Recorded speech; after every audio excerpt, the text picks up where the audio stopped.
us a little bit about your family, the musical connections in your family, the Zionistic connections with your family. Okay, so going back to my great grandparents, actually, I have a very cool story. They were living in a town in Russia called Dubrovna, and they got married and they moved to Moscow.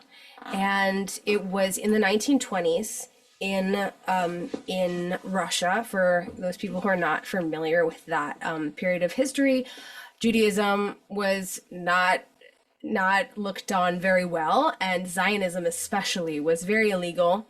And anybody who was caught with Zionist activities or talking about Zionism or talking about moving to Israel got thrown in jail or sent to Siberia. So my great grandparents were very brave, and they organized groups of people to talk about that dream and to talk about ways to go, and in secret. And somebody that came to one of those meetings ratted them out, and they ended up in jail.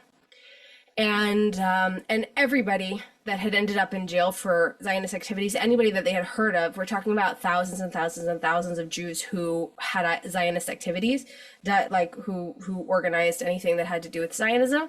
They were all sent to Siberia for like hard labor in the camps. But my grandparents, so they prayed for a miracle. And my grandfather was actually a baby. Oh, it was like they're in jail, the two of them with the little baby. And and then the judge that they ended up with was an Armenian. And here's another little bit of historical context, was that in the not in the like around when World War One, like in the 1910 to 1920, there were millions of Armenians who were killed and who had to run away from Armenia. So this was somebody who had experienced this genocide of his people, and he's standing there looking at these two Jews and he says, "You want to go where? And we're sending you where?"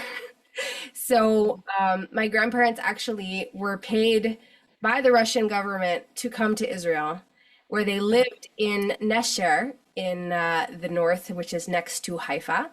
And that's where my grandfather and his sister were born and were raised.